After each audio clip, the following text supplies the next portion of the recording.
It just did another hour north. Yeah. Another hour south. I was like, I think I'm gonna hit Asbury Park. Yeah. It was 20 minutes. Yeah. It really is a tremendous. I was on IG Live as you saw, so that was my first time getting on that. But First time ever? first time ever on IG. Oh, wow. Live. Yeah. Yeah, you told me you look like a natural. I mean, I just put it on because I've seen so many people do it. My cousin's got a page. She does home decor and stuff, and I've seen her do it. But I feel like, I don't know, I feel like it works better for the girls, like, than it does for the guys. You know what I mean? Like, I'm not necessarily, like, photogenic, but I'm like, all right, let me just put it on and let people see the studio. Medium, but, even with that in mind, I think... It's crazy. I tell people this, when I was a kid, I was like, oh, man, it'd be cool to have my own radio station. Right, right. And you couldn't do that, but Yeah. now you can. Now you can. literally, record a podcast. Yes. And put it up as a radio show. Or it's like, hey, I want to create my own TV show. Right. So, back in the 80s, you couldn't do that. No, Now, not at... put it on Well, YouTube, without shoot it thousands of on- dollars. Shoot it on that, put it on YouTube. It's But now, if you want to do a live, you literally hit a button. On your phone. Bam. On your phone. Yeah. It's definitely crazy. So we've never met before, which is the Yeah. funny part. I've never met, and I spoke to, what was the dude's name I spoke to? Because I was talking to his friend yesterday in Montclair. What's the dude's name? He came. He was on the phone with you in front of me, and I was working. The dude with the construction. He's a foreman, black guy. Oh, Ronin. That owns the building. He was real cool. He Okay. was super cool. He was on the phone. He was talking, and I was like, he said, Master Karrin. And I was like, he didn't know. And this was before we had a conversation. Yeah. Like, I didn't even say it. He just walked in the shop, and he knew the firefighter. He knew Greg. So I was like, all right, cool. And then he started talking or whatever, and I'm like, I'm going to see you next, 2 weeks. I was like, to me, it was crazy how small the world was. I was like, It's very small. like I put some energy out there, like, hey, and it was just on a whim, because I talk to people sometimes that don't even respond to me. So I'm like, or maybe on the 500th episode, they'll be like, hey, remember? I'm like, Yeah, no, nope. you remember me? Nope, salute. That's it. Nope. I completely thugged it out, but I was cool to be there, and I was like, all right. So I guess I'm on. It kind of was one of those days where I'm like, I'm on the right path because I'm putting the right energy out, and I'm attracting. I appreciate I'm attracting it back. But I know you're in East Orange. I looked up your school. I know. I don't know if you've met our mutual friend Chancey, Mike Chancey. Have you met him before? We run into each other here and there in Montclair. Gotcha. Yeah. So he's my dude. Like we were at Glen Ridge for I don't know how many years. I knew him when he had the dreads. When I was 13, I think, or 14, I met him. But yeah, he was like, hey, you should talk to Master Karrin, blah blah. We were thinking about doing a school. It's still in sort of that in the recesses somewhere, but. Nice. But we're working, I guess, in that direction very organically because I had owned a school up until like this year. Okay. This time last year, we closed down for COVID. Really, and then we were just behind on others, so we weren't getting the right traction in that area. So it was the perfect storm of everything.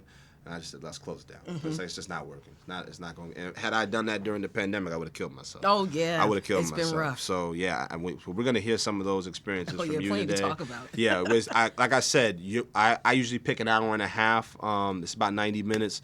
I know we're gonna run out of time because anybody else does martial arts, you can talk to them forever, as you know. So I mean, you speak however long you want to answer. You answer. If you don't feel comfortable, I don't ask stupid questions typically. Whatever you feel comfortable responding to, cool. I'll introduce you. It'll take me about a couple of minutes to get the intro out, but I got your stuff right in front of me. I wrote it down last night. I was reciting it. My wife thought I was crazy. I was like, I just like to prepare. I said, I don't like to bring anybody on and then I'd be like, like. That'd probably be me instead. I might be doing that still. I have the thing in front of me and I might do it. I'll try to memorize it, but yeah. So Ming, are you ready? We're ready here. So we're good to go. I just look at having a conversation with you, right? That's all we're doing is having a convo here. Yeah, get as close to the mic as you can. Yeah. Pick you up This is my first podcast. Yeah. So I got something else to introduce. All right, that's what's up. That's what's up. I'm like, I appreciate it. I really, I want it, like I said, visibility is important. Headphones will let you know how close you are to the mic. So yeah, you'll get used to your voice very quickly. For sure. It sounds good. I love it. How do I sound here? I'm okay here? We're good. Yeah, you want to tilt it up so you talk right into it. Right there. Okay, that's what's up. All right, beautiful. And we're set. Hey, welcome back to the Mastery Podcast for episode number 6. This is going to be a very special episode. I've got a lot of people that have been asking me a lot of questions, actually, for the past, 28 years while I've been doing this. So this episode will specifically address some of those questions in a larger framework. Before I get started and hop into this, I want you guys to hit that like, follow, share, subscribe button somewhere located on your screen. That way I can keep pumping out this content, keep bringing on great guests like the one I have today. And don't forget to visit mastercm.net. Again, that's mastercm.net. For all the products that you need from me. I have my own brand, as you know, and I also have a blog, and everything else is on that page. You can find links to my Instagram, Facebook, social media, etc. So without further ado, I'm going to introduce someone who's been training in karate since she was 8 years old. I was actually an instructor at Kincaid's School of Martial Arts under Master Bruce Jones for about 10 years. She's also the only woman in that karate system to attain the master rank, which is extremely impressive.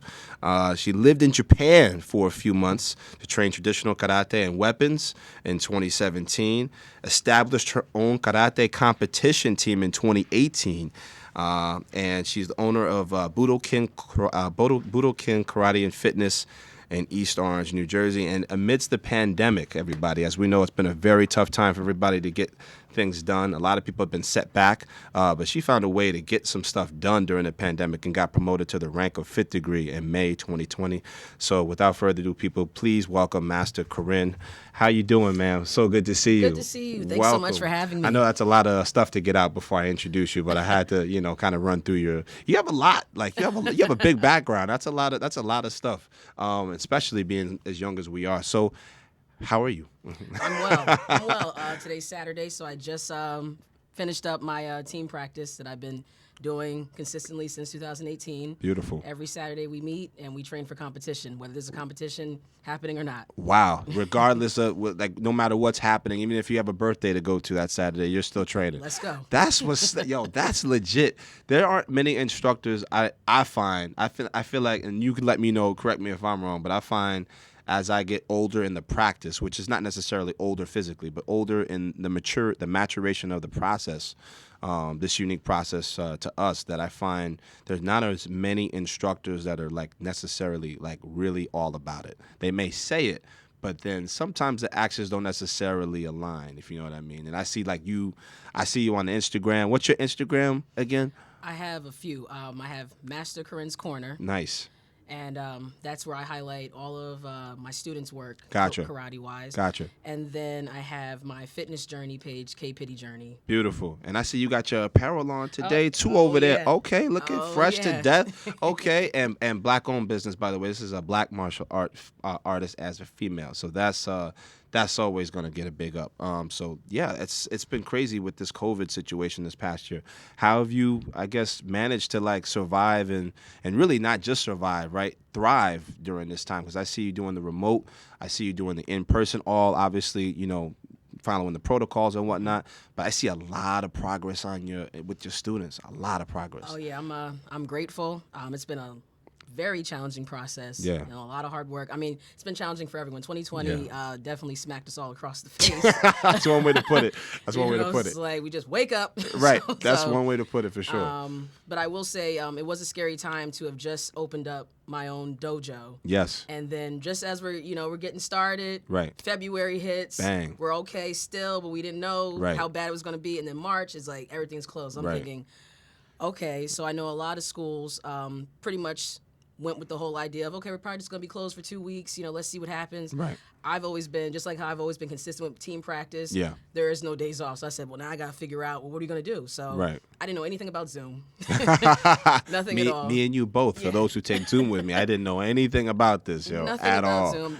I don't even own a laptop that is working properly. Gotcha. So all I said to my students and parents, I said, we're hopping on Zoom tomorrow. Right. I think the shutdown was that Monday or Tuesday. Right. Wednesday we were on Zoom. Yo, that's legit, yo. That's real talk. Yep, from my phone for at least a month before I got a Chromebook. Right. And then I was able to start setting up my own studio within my house. Right. But yeah, it's just about remaining consistent and also being empathetic to everyone. It's like these are strange times, not just for me. Like, oh, my business, what's going to happen? Right.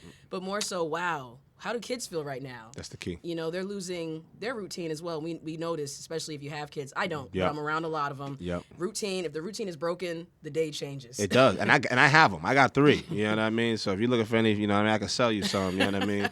No, but it's real. Like I tried like organization that I guess that ritualistic aspect of our practice, right? The martial part being the military aspect of it, right? Mm-hmm. Like getting up, making your bed, brushing your teeth. Like there's an order to doing things, Mm-hmm. even though you can change the order throughout the day. You should still get these things done. That's kind of how I am. If you want to go ahead and cop straight to your homework, but make sure before we leave, you brush your hair, brush your teeth, get yourself presentable. We should be exercising, although it's been crazy cold, so I haven't been taking my son around. I don't know if you've seen some of those videos, but we'll be back on the road on Monday, Jaden. So be ready. I told he's already prepared. But no, it's what you're saying with the just having that routine and trying to reestablish that helps parents. Yes. Like, I don't even think you may hear it, but I know we benefit from it.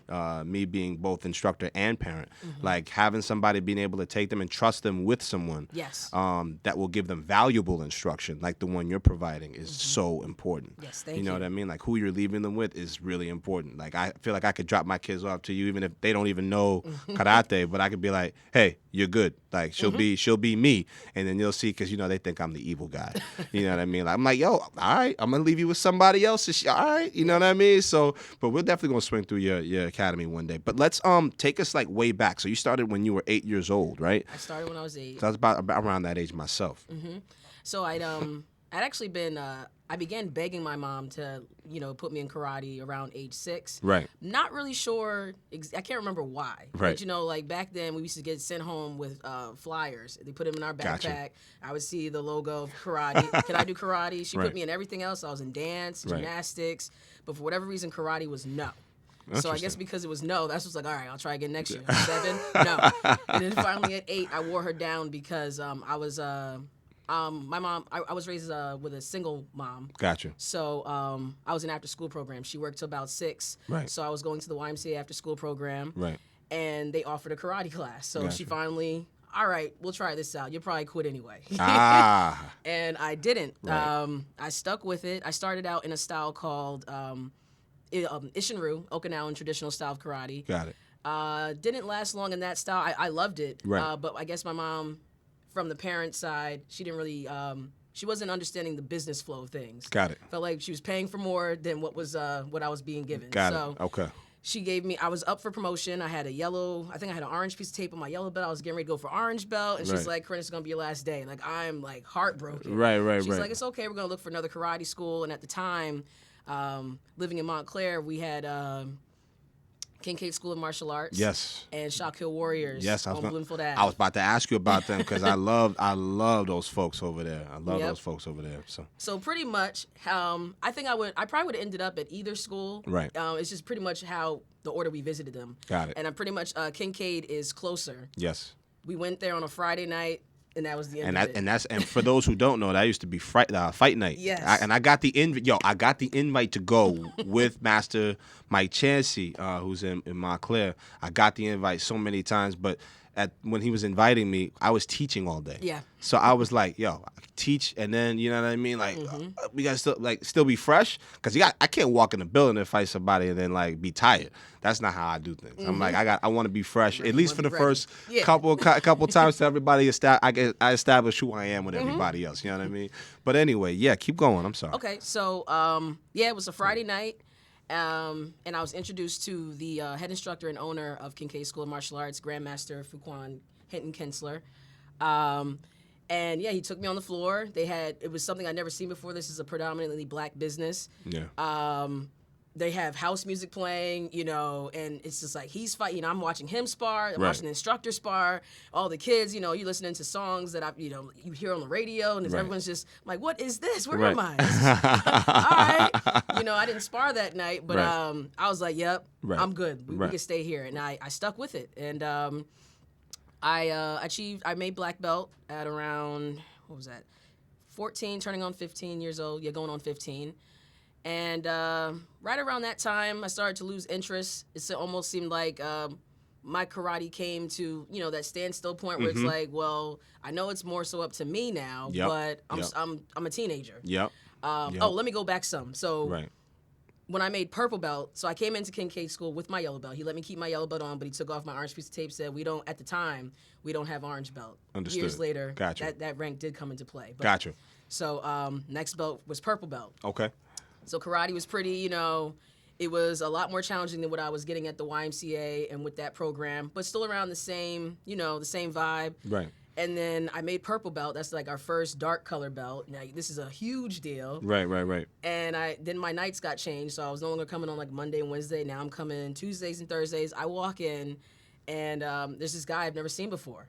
The scariest instructor I've ever had, probably to date, Sensei Horace Goodson, who's the owner of Shoken Karate Academy in Hillside. Shout out to him, big up. Yep. And he's the one who definitely took my karate to a new level. He's probably the reason where I get my my strictness from, as well as my consistency. It's like he Nice. stays on it, like, Nice. and that's how he's always been. And also that energy of, you know, like when you're in school, you remember those strict teachers. Yep. Like those are the classes you sort of don't want to go to. Right. But those are the ones Big that help time. you the most. Absolutely. Like there were plenty of days my mom would drop me off. I'd see him sitting in there, and I'd walk right back out, but she was already gone. I was ready to quit at purple belt because I was like terrified of him. Right. And I think it was just that energy, the energy that he brought to the floor. Gotcha. I can say that now as an adult, but as a child, I was just terrified. Right. But I appreciate him. And then I made black belt, and by that time, I think he moved in different directions, so I lost that intensity with him. Right. And now it's like, now you're black belt, you're here to teach, and you figure out your training for the most part. That's how. Yep. So I was like, But I stuck with it until I went away to college. I chose to go to a HBCU, Morgan State University. Shout out. So around that time, I took a break from karate. Like I would still, come back and visit when I was in town for the holidays, summer break. If they were at a tournament in Maryland, I'd go meet them at tournaments.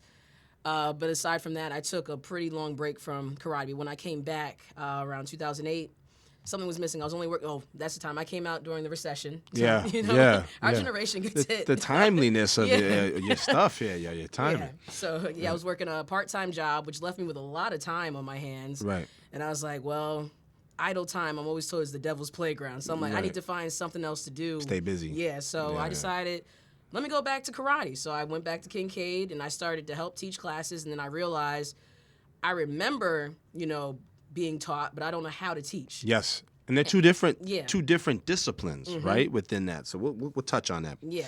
So, and that's a very humbling experience that a lot of people, some people struggle with. Very much so. But for me, I'm like, I can't be up here and I'm just dictating. But now I can't even fully explain something, but now I'm yelling at you because you're not getting it right. That you're a reflection of me. Not good. You know, so I decided, here I go back to the instructor. That's why I was like, I have to mention him. The instructor that terrified me as a child, I was like, I have to go train with Sensei Horace. That's what I thought. So I'm like, now I'm an adult asking for the same, the same treatment. The same pain. Yeah.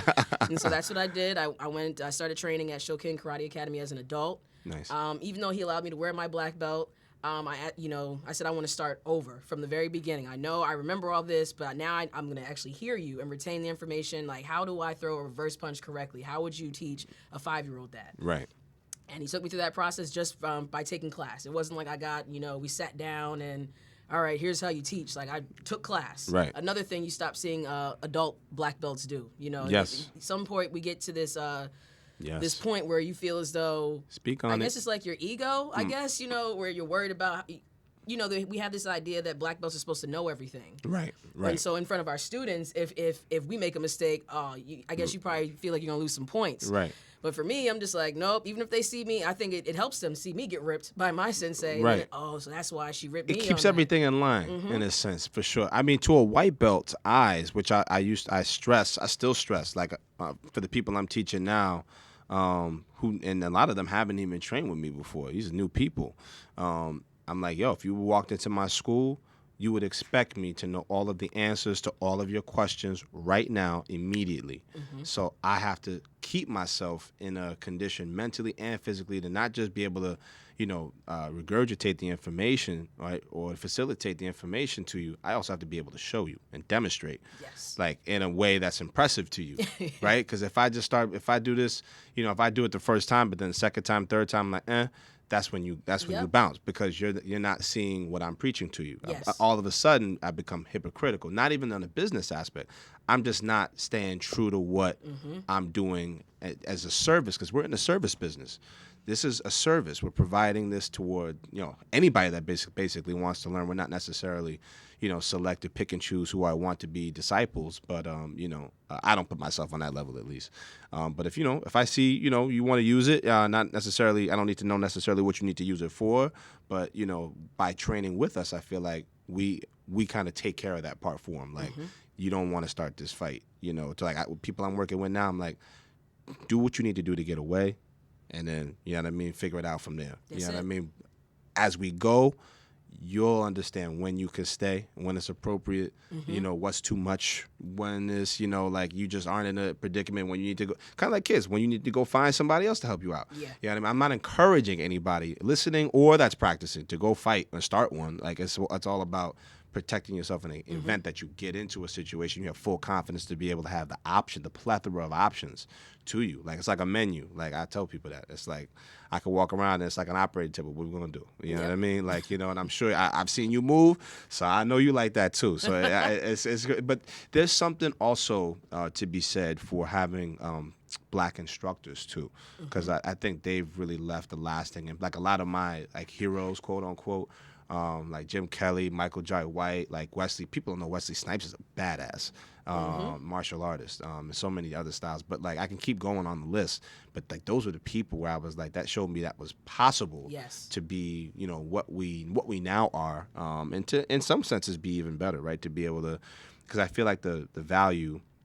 And you can touch on this too. The value of a teacher is really in what they can impart to students. Because as teachers, we don't have any value if no students come in the door. Exactly. You know what I mean? Or and to that end, stay. Yes. So your teaching career has been how long now, if you were to count from start to finish?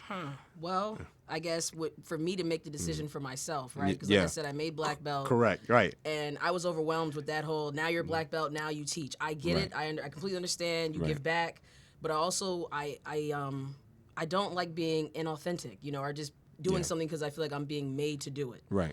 So I won't count those years. So I'll say when I decided to return to the dojo and just step on the floor, hey, Shion, can I teach this class? Right. All right, so that's probably like 2009. Okay, so I'm a little over 10 years now. Gotcha. Teaching consistently. Gotcha. So yeah, it was a rough start for me. Yep. I think, and I tell this to some of my older students that I did come in with the mindset of teaching with something to prove rather than something to share. Right. That's important, yo. Yeah. That's a jewel right there. Say it again. I came in with the mindset of teaching with something to prove and not something to share. That's and there's a transitional point in between those two too. That's dope. And so there's definitely been an evolution right. of like from Sensei Karrin to Master Karrin. Right. I'm not the same. For I'm sure. still who I am. For sure. But then I also try to keep in my mind, just like me, like I could talk to you about childhood. Right. These kids grow up. So when they see me on the street when they're like 24, 25, when they see me, what type of memory is going to come back to them? Absolutely. So I'm like, I got to keep that in mind too. They're human beings. Absolutely. So Sensei Karrin, I came in with like, you will respect me. I'm a black belt, pride, it's pride like almost, dictating. Right.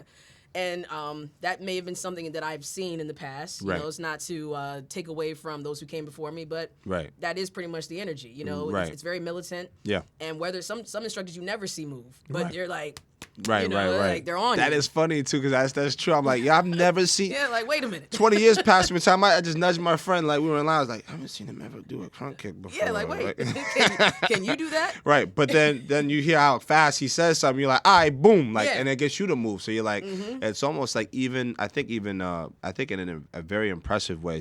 Because also like it's not what we do is not necessarily natural to the body. If you were to go to a doctor, sidekicks aren't natural to do in terms of how the body's structured, right?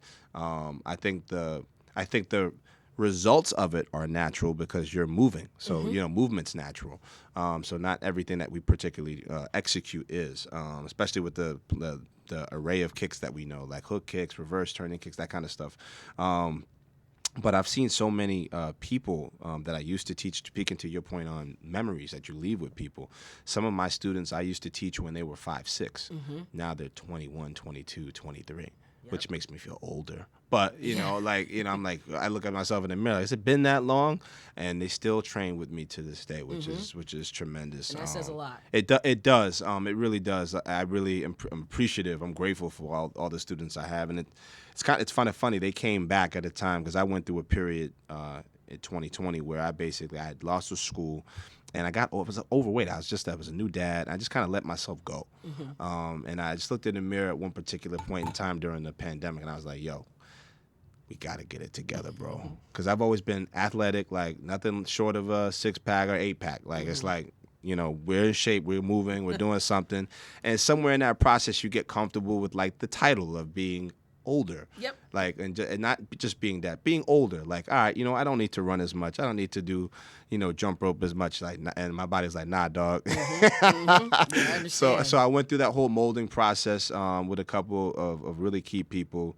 And when I got close to almost, I guess, my finishing point, where my polished point, that's when I started getting people, hey, are you teaching? Hey, and it was like I got in shape at the right time to be able to teach them, because otherwise, had I taught them while I was fat, I would have been hypocritical, no? Exactly. I can't do that. Like, and I don't understand the cats that have the stomach. Sorry, if you got a big belly, I really don't know what to say. I won't say too much, but it's hard to kick as an instructor, not as a student. If you're coming in as a student that way, wonderful, because we could do stuff with that. We can shred that. You know what I mean? It's not the fat shame anyway. It's none of that stuff. But what I'm saying is, if you're in charge of people, and you could have how many students do you have now in your academy? Probably about 30. Right, and solid people. I could see you having 300 soon. So I hope that I put that energy your way. And so those 300 students, I mean, that's like an army. So that's not necessarily saying that everybody's got to look a certain way, but there's something that happens when you train consistently. Everybody sort of has the same energy about the maintenance, self-maintenance. So that's really what I'm saying. I guess it does end up thinning you out, but it's hard to hear feedback from higher ups, let's say, that may have, like, not joint issues, because that stuff comes with territory, but they've been kicking for 100 years. But if you're like 8th degree and you have a huge beer belly, you should not anywhere. It's like, I don't know if you should be teaching, sir. Like, I mean, one thing I always say respectfully. I mean, one thing, the example I always make is like an overweight gym teacher telling you to run. Right, exactly right, exactly right. That's what I'm on. Pound on that. There That's we what go. I'm on. All right, because I was trying to run through that. I was like, how do I get this out without, you know what I mean? I'm gonna offend some people on here, and it's gonna be what it's gonna be. But it's not intended to offend people. Now, you also lived, which I think is one of the coolest aspects about your journey in the martial arts, is you actually lived in Japan. And not many people can say that that practiced martial arts have lived in the country where the martial art emanated from. So tell us about that experience and what like leading up to it, like getting on the flight. Oh, I'm like super excited to hear about that. Okay, great. Super excited. So let's say the year is 2017. Yes. Literally January. Okay, no, let me go back. Around November 2016.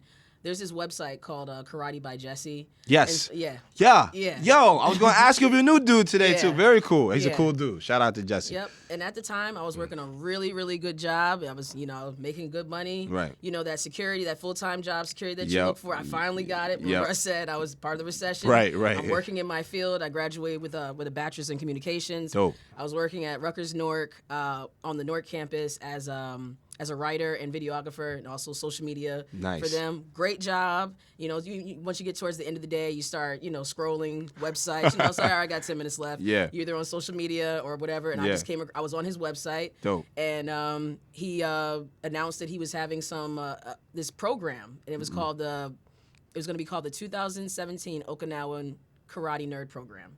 Gotcha. And you just had to fill out an application and tell your story as to why you think you should get picked. Initially, I was just filling it out because I was going to encourage some of my older students. I guess they just graduated high school, might have been in college around that time. And so I was like, well, let me fill it out first. Let me see what this is about, before I start. Yeah, go, I'm just testing it out. Right. Had no idea. January 1st, literally, I'm sitting in my living room, open it up. You've been selected. So I'm thinking, whoa, okay. Right. And then it says you have to pay for everything.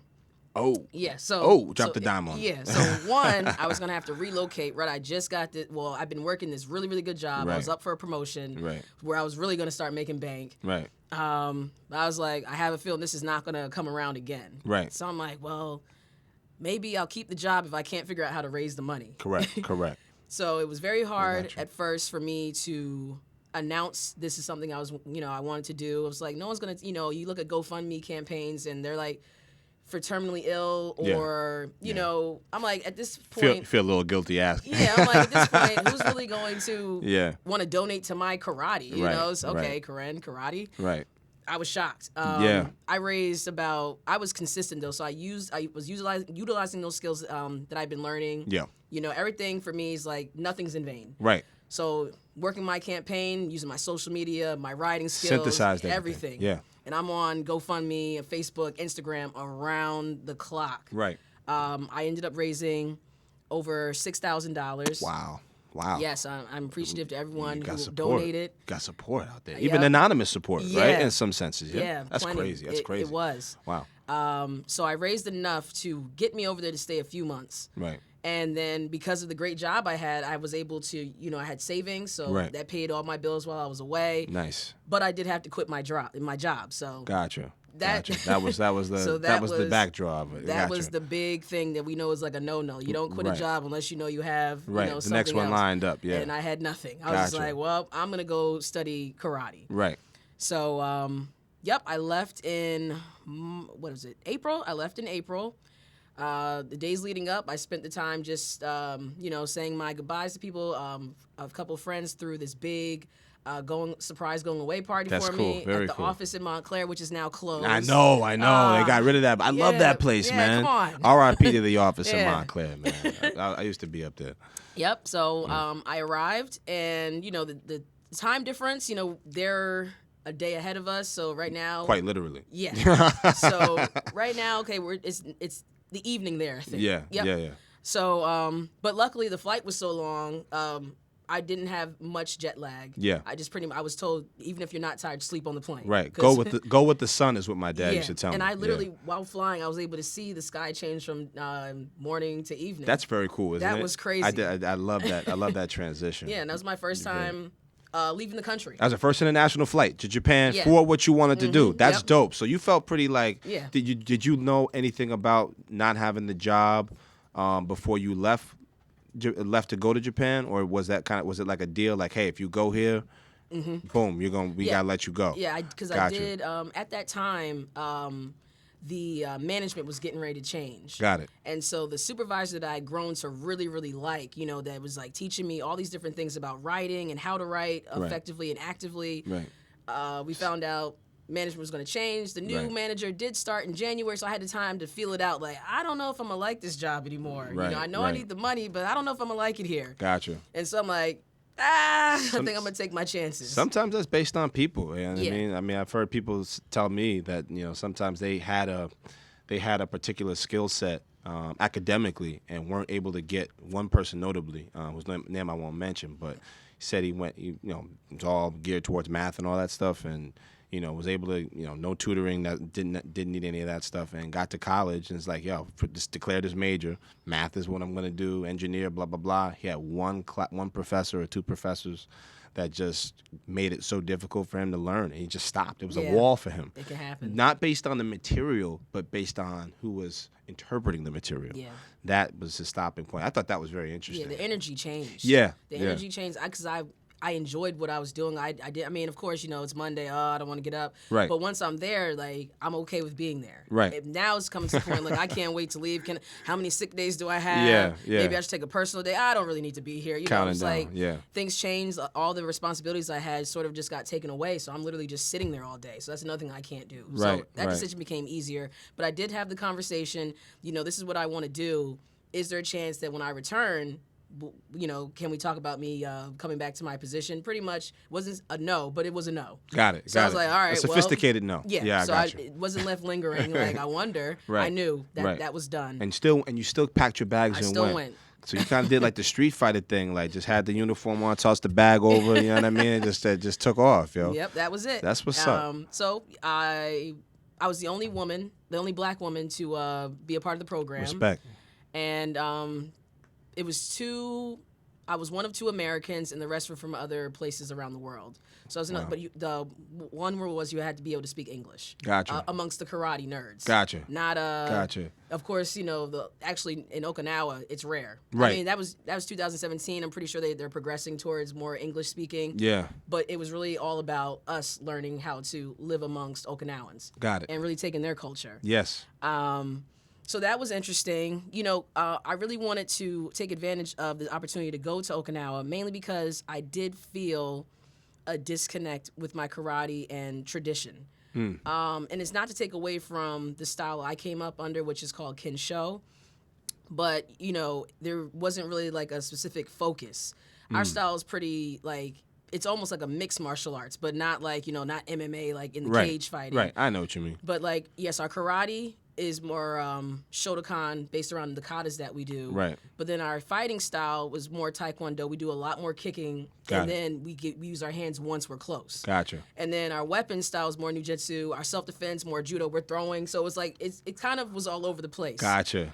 In a great way, Right. jack of all trades. But in the same sense, I felt like a disconnect to the tradition, to like the history of karate. If I'm going to say I'm a karate practitioner, I should at least be connected to something really close, like either the country or someone that knew the person who knew the person. Yeah, I got you. Yeah, the lineage, I can't really explain all of that. Right. And I feel like I should know that, right? It's quite deep, though. Yeah. It's very involved. Like, I've looked up, if you look up karate on, even the way we say it, like karate. Like, you go over there and it's not, they're like, what? They don't even hear ours. No, they're like, what? Yeah. Like, they're like, what are you saying? Like, it's an American habit of me to still call it karate, even though I know it's karate. No, and I'm not taking no jabs at you subliminally. I'm just saying, like, the way I've heard it, I've gotten corrected by other practitioners, and I welcome that because I'm like, I don't want to sit here and say it wrong. I don't want to sit here and tell somebody it's just like, hey, you going to karate class? Like, nah, we're not doing. They make fun of me over there. Yeah, we're not doing that. but keep going with your I guess with the experience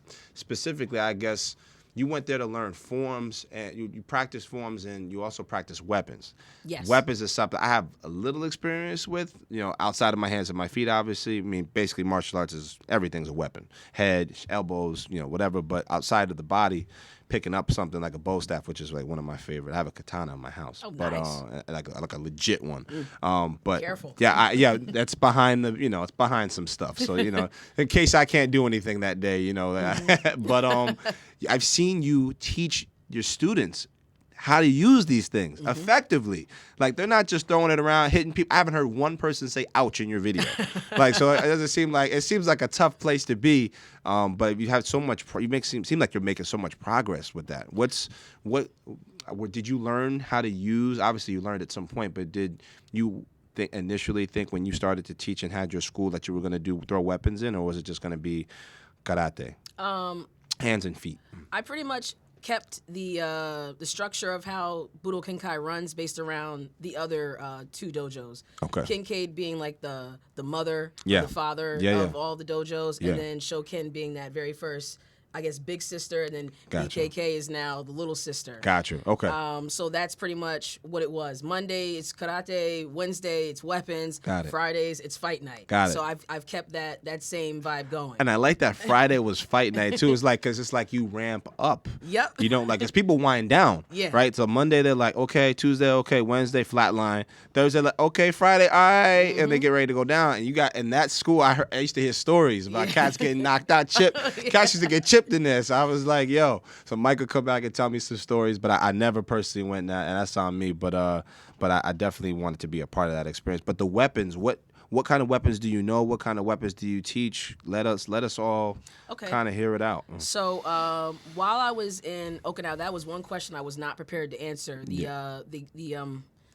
the program director, James, he asked all of us, let me know what you're most interested in learning. I'm thinking, what? I want to know it all. Like, right. So I'm like, I don't even know what to focus on. I'm here for the smoke. Yep. Yeah. And so pretty much, I arrive off the plane, and he gave me a couple days to get settled, and then he goes, so what dojo you want to try out first? I'm like, He goes, and so the very first thing that came to my mind, like, well, I want to learn weapons. Right. So, and I guess somewhere in me knew that was probably where I was most disconnected. Like, I learned weapons. Definitely learned weapons coming up through the ranks, as a child, teenager, and into adulthood. Right. But with not much understanding of each weapon or the history behind each weapon. Got it. Besides, doing my own research, right? You don't have to go to Okinawa to, get all of what I got. Right. It's all about researching and wanting to know more. To explore these different things. Gotcha. Of course, I also wanted to explore different traditional styles of karate. But weapons became my focus while I was in Okinawa, for sure. So pretty much every day of the week, I was training karate except for Sunday. There was a day off? There was one day off. That's the day I chose to take off. Okay. That's by choice. Okay, all right. It was by choice because it was it was interesting to be in a place on an island where all you see is karate everywhere. Like, you go to the bar, people are doing karate. It's legit. It's legit. It's one of the places I want to go. For sure. Oh, definitely. Everyone should make that trip, especially as a martial artist. Did you make it to Mount Fuji? I didn't, but I saw it. I've heard stories. How was it when you saw it, like in person? Not like on a postcard. I didn't see it in person, unfortunately. Okay. But you could see it from the plane. You could see it from there. Even better. Yeah. That's what none of us can. I can't say I've ever flew over Mount Fuji. You know what I mean? So that's a unique experience. Yeah. So I did could you see that. You were like really like 30,000 feet up, but could you see down? No, I couldn't see down. We were like more right next to it, so you could see it looked like this volcano type thing. That's cool, and that's what it. That's what it is. Yeah. So it's like I've heard there was some stories I've read where there was I forget exactly where it was. I think it was Black Belt Magazine, and I forget the name of the instructors, but one day this guy traveled over there from the United States, much like your story, and he went over there to train similar purposes. Get reconnected. I think he was a little older, but he went over there, and one day the sensei said, "Bring your running shoes." So all the students who are, if you're used to, I don't know how often you take your students running. I used to take my students running all the time. Like, yo, put on your shoes, let's run up and down the block. Especially when we started out, it's kind of like a little promotional thing. But it was also like, I know y'all ain't run today, so let's run. So it was cool to do that. But in this case, in Japan, this guy went all the way over to there to train. The sensei's like, let's go running. So our whole class in this article that's written basically was like, kind of like perturbed. Like, what are we, running shoes? We're hands and feet, blah, blah, blah. So they end up, driving over to this place. And by the end of the run, the sensei was like, yeah, we just ran Mount Fuji. And it's like, yo, like that was such an incredible. I'm not doing it justice the way I'm describing it, but it was such a cool story. Yeah, I can't imagine. Like, that would have been cool. Like, they dropped you off in a van and you're all in there, like, kind of quiet, like, do you know what's happening? And then you're just running Mount Fuji, a volcano. Like, luckily, I don't know how well I would have taken to that. You didn't have that experience. I would have called my mom, like, I want to go home. Come get me. What was the culture like outside of the martial arts aspect, though? Like, being in an Asian culture, we're experiencing a lot of that, stuff in the news right now about Asian hate and whatnot. And we practice Asian martial arts. Yes. Right, that's what we practice is literally connected to a lot of Asian history. So I guess. What were some of the key things that you got out of the culture that you could appreciate from there and bring back here? Oh, definitely. I think what makes BKK so special is the experience that I took from learning Okinawan culture. I brought that back. Yeah. One being, we train, like, we just can't call ourselves a family. We really have to be a family. Right. And that means being inclusive. Everyone should have a sense of belonging. Not saying, how I came up in karate, I didn't feel like I didn't belong. Right. But it's almost like, once karate class is done, we all go our separate ways. Salute. Yeah, all right, see you next time. Yeah. And even let's say if it was a bad fight night. Right. Instead of like, all right, let's all do something together now so we can forget about that. No, instead you still have that on your mind. Right. So in Okinawa it was, all right, we train. All right, now let's go out. Right. Let's go eat. Right. Let's go drink. It could have been anything like that. Right. just to keep everyone unified. Right. Everyone cleans the dojo together. I was going to ask you about that at the end of class because people look at you crazy when they're like, "Hey, get a broom." I mean, the parents love it. I don't do it for the voyeurism of the voyeuristic aspect of it. I'm like, no, I really want the space to be clean when you come here. Like when people come into my house to train, I don't want you it's like when you like walk on like because you're not. I don't have any shoes in my house. I keep everything. It's almost dojang-esque, right? Dojang-esque. I keep shoes outside the house. Clearly it's a lot cleaner that way. But if you have socks on and you walk into someone's house and you feel like all that stuff under your socks, like you don't feel like you're distracted now. Exactly. And you just walked in the door. Yeah, and that's it. So I'm like, imagine you're not necessarily the student, but I'm like, all right, well, imagine if your mom walked in here. Would you want her to walk on here with? Right. You know what I mean? Would you want her to be like picking stuff off her feet and like look at the color of her foot is like black? Like I've walked into places where I was barefoot. I took a shot, cleaned everything. I walk in there, first 2 steps, I turn my foot up and it's black. Yeah. But I imagine it's completely different over there because it seems so clean. Yeah, it is. It's very clean, and face masks have been a thing well before the pandemic. Gotcha. They are very conscious of spreading germs. Yeah. Whether they're sick or they don't want to get sick, face masks have always been a thing.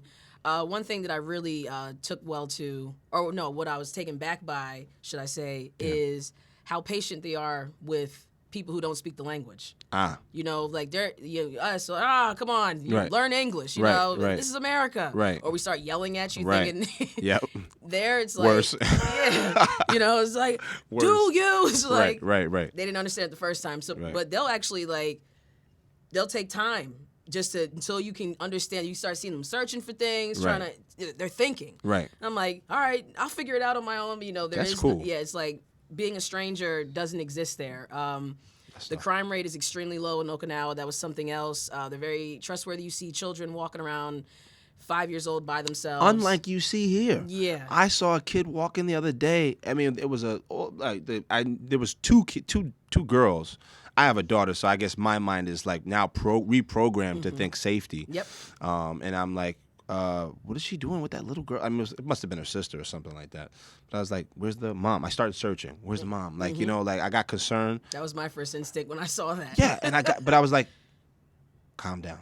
Get in the car. It's okay. They know where they're going. I mean, their bodies are going without them having to look around. They know where they are. So but you don't see that here anymore. Yeah, no.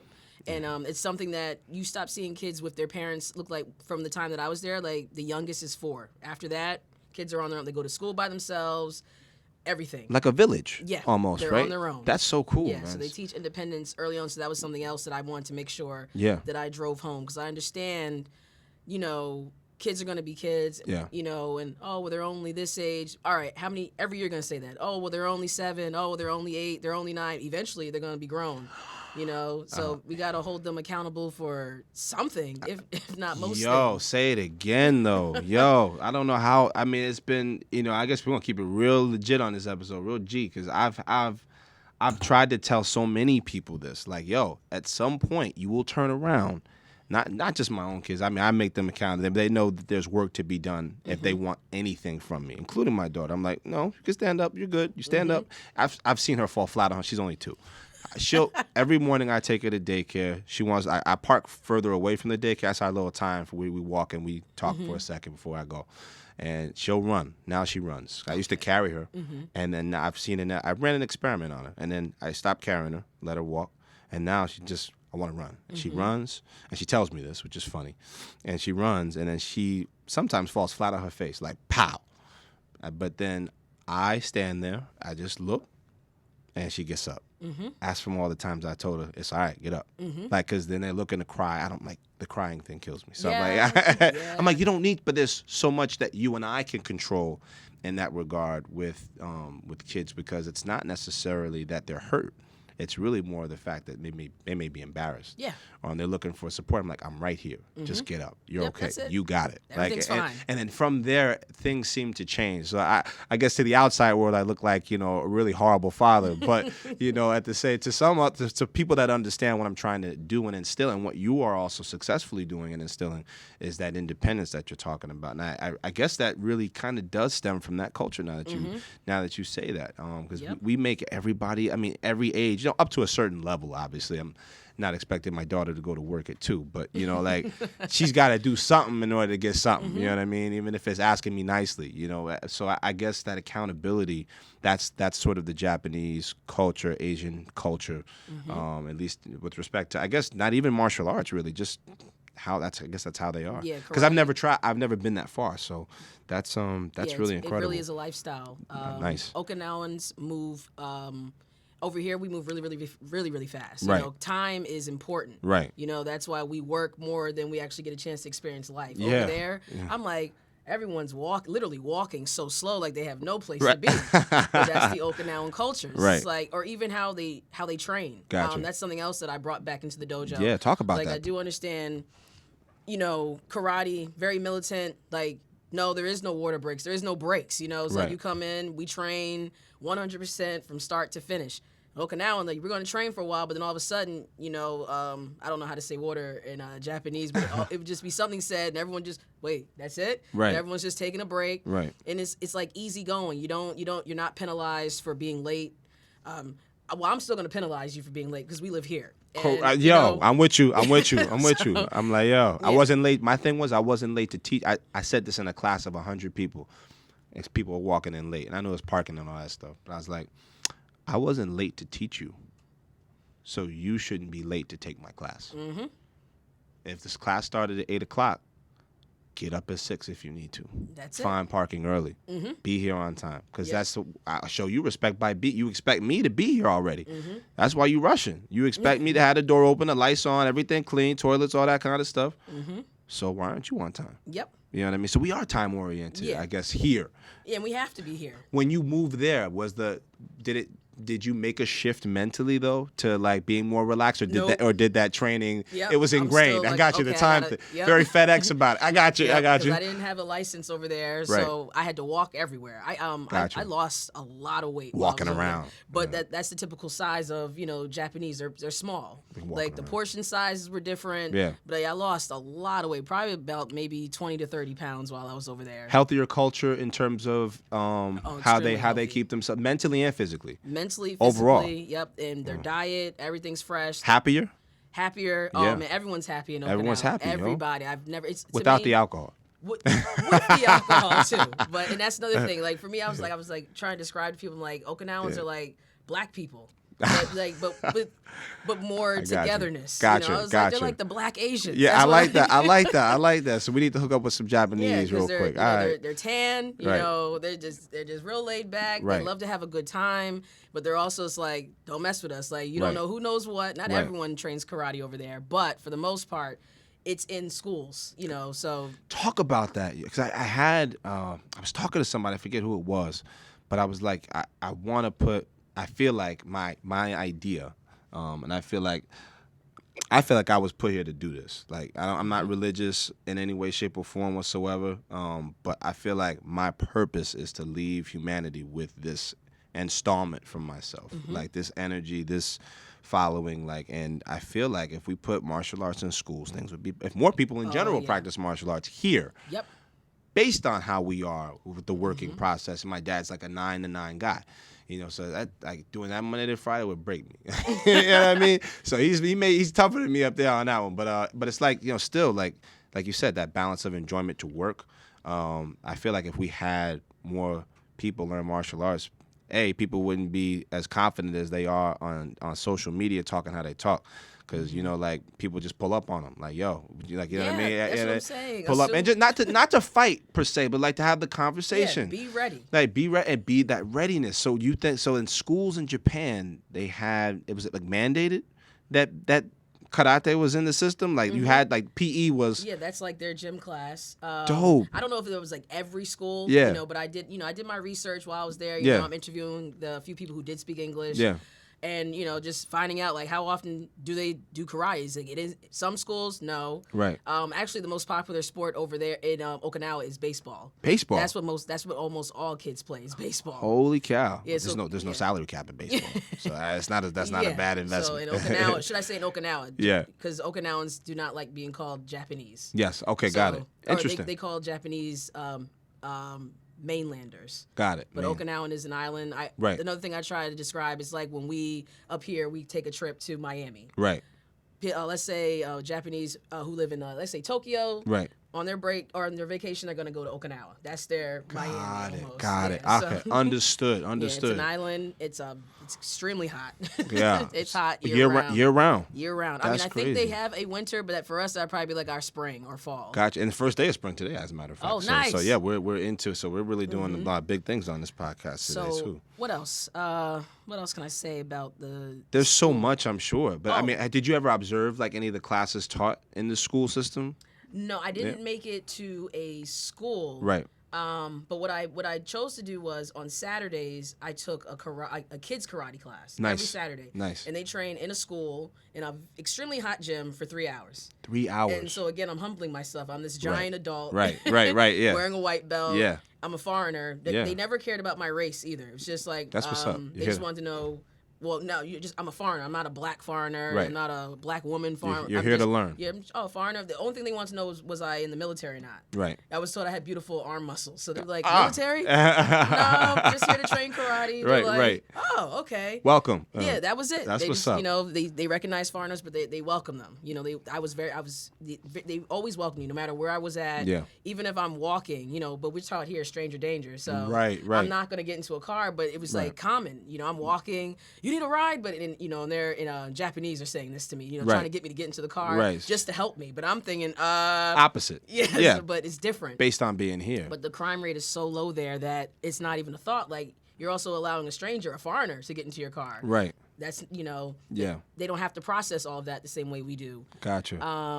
But yeah, so taking that kids karate class, it gave me a more insight on how they train. Right. Because a lot of us, we see Hollywood and, it's like, oh, well, that's just because they're from Japan. That's why they're like that. No, it's just they give kids, and I asked one lady instructor, I saw some kids training for a tournament. Like there was like a practice room right before they go into the main arena. Right. And I'm like, wait, this is just the practice room? And I asked her what was so, what do they do differently? How often do they train? Oh, about 3 times a week for 1 hour. I said, that's it? Like that's what we do here. And she's just like, well, but what do you do? She's like, they just have the mindset of they want to be the best. That's it. It starts with the mindset. It's like if you're just, I'm just doing this because I was told I have to be here. That's what you're going to get. Right. And that's what I'm always explaining to my students. It has to start with what you want. You know, it's not. I can push you as much as I want. Right. But if you're not training to be the best, and then once you're the best, not training to be phenomenal. Right. You're gonna stay right here. You're gonna be irrelevant at some point. That constant hunger. Mm-hmm. We're gonna run out of time because there's so much to say on what you said. I have to consolidate. It's so great to have you here. But just to echo these things, because sometimes when I say them, and I'm sure you've gotten this too, sometimes you feel like, especially teaching by yourself, like, if you don't have anybody else that's like higher than you teaching alongside you, like you're pretty much one of one. Mm-hmm. So it's like whatever you say, you don't necessarily get reinforced in your day-to-day. It's like, I know this to be true because I said it, because it's effective, but not necessarily backed up like, right then and there. So I feel like in my teaching career, and like I don't even know really, I guess it's been more like 14, 15 years I've been teaching, but it's been like when I say something, it's like it comes from somewhere, but it's internal dialogue for me. I feel like martial arts is really for that more than anything. Like hands, feet, kick, punch, block, cool. Like I've seen all those people. I've seen it done right, seen it done wrong. I'm not where I want to be yet. Probably won't ever be satisfied. I'm sure you echo me on that. Oh yeah, for sure. I won't ever be there. So it's that constant. I still do stuff in the kitchen, jabbing and moving around and slipping stuff. I probably look crazy to my neighbors. I used to be in Pathmark doing kata. Yeah, I got my daughter kicking. I'm like, hey, hold on, I got you for 5 seconds. Kick. So but it's like when you're around somebody that mirrors what you're saying, it kind of validates, like almost like your existence and what you're doing. Like, you know what I mean? So it's like hearing you say that, I'm like, because I used to tell people like, it's all about the mindset and what you say to yourself. That's what separates the athletes. Because when you tell an athlete, and my mom was one, and she taught me how to be one. So my athleticism really comes from my mother. Most guys would reference their father, who I didn't, my biological father left when I was very young. But father who stepped in was not an athlete, but had the athlete's eyes. He knew how to train, like, you need to do this, you need to do that. but you know, he's just chilling. I'm like, so it got hard to listen to him, but he was right. And it was just hard to, like, again, talking about like hypocrite, and he wasn't ever a hypocrite. He's like, yo, listen, I'm telling you, I've been around. It works, dog. Do it. So shout out to Pops. I always shout out my Pops. But like when I learned how to be an athlete, I feel like it came out in my teaching, because it's like, yo, it's not about being a hard ass or being like tough or stoic or having like not letting anybody inside your heart or anything. Like it's all about, can you continue? And the answer should always be yes. Yep. Is the direction correct? Figure that out first, because you don't want to work hard in the wrong direction. Don't hustle backwards. I tell people that. Don't hustle backwards. Don't run in place. Sometimes we do that and we don't realize that, but you got to have like the sort of external camera I talk about, like on yourself. Like you got to be able to figure out when you're in routines. Because I'm like, yo, if you think living a life of adventure is crazy, try routine, yo. Routine is crazy. Like, you know what I mean? And you have to constantly break that, especially in the COVID times. It's been harder to break. Yeah. So you have to like purposely take a full stop, you know. So that's like, it's hard to do. But you say you train 7 days a week or 6 days a week. 6 days That's a week, crazy. and the classes were 2 hours. Very, very hot. And the walks to all these places, I had to walk the most intense, we're going to call it Mount Fuji too. Like I got you. We call it Taboo Hill. Suppose there's a lot of snakes. Yeah. It was a brutal walk up and down. Wow. And then walking to the dojo every day. Wow. I trained at I trained at a dojo for weapons and a different dojo for karate. I did Goju-Ryu karate. No, that's not true. I also did go to the same dojo that I trained weapons. Also did Shonryu karate for a while. Yeah. And then I also trained Goju-Ryu. And then on Saturdays, the kids karate class was, even though Shida-Ryu isn't a Okinawan style, those are the kids also trained for competition. So I'm still studying that. Because for me, that was always my focus. It was more based around, I had no idea that this is where I would be with a karate school. Right. You know, I had students' parents just believing like you need a space. Like, right. I'm like, okay. Right. My focus was always, I guess, like how you describing your dad with the athlete's eye. Yeah. But also remembering, because I was also a competitor as a child. I was always on the circuit. Quite a good one from what I read. So Thank you. Yeah. Competing every single weekend, traveling up and down the coast to different tournaments. So I had that experience, and then now I have more of a technical eye for it. Yeah. And I'm like, I think I can get you to the next place. Let me work with you, and let's see what happens. Right. And so that's where and that's why I still do Saturdays. It's fulfilling, isn't it? To like really work with, not that it's not fulfilling to work with the masses, right? You have like 100 people in a class or something like that. I think the most I've ever taught was 200, but it was intimidating. Even though they were there for me, it was still intimidating because I had there was more onus on me not to mess up, which I'd like to believe I didn't. So hopefully that was a good class for those involved. No, it does fulfill me to see it come out of the person I've been working with, and not just physically. And you could tap in whenever you want to, but when it comes out of their life. Like when they're not on because you spend more time off the mat than you do on the mat. Unless you live at the school, like literally, you spend more time, if we're just using numbers and statistics, you're going to spend more time off that mat, regardless of how much time you accumulate, than you do off the mat. So it's like, it really is a development in that short amount of time. You really do, like an hour is a short time. Sometimes 2 hours is short to train, depending on what you're doing. If you're doing burpees for 10 minutes, it feels like, right, you're dead, right? So, but you know what I mean? You're obviously spreading out and pacing out your training. But when kids get it, I got a special thing for kids when the kids get it. Because I'm like, that's another adult I put out in the world. I can like check them off. Yes. Like, all right, this person's good, this person's good, this person's good. Now, even when I teach my kids how to calculate sales tax at a store. Like, and then the parents are looking at me, they're like, oh, great job. I'm like, yeah, but you guys got lazy somewhere.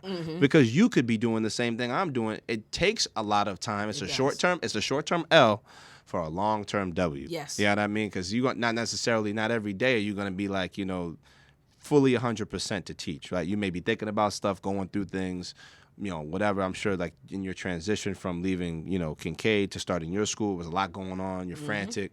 So my first day, I was thinking about 50 different things other than who was in front of me.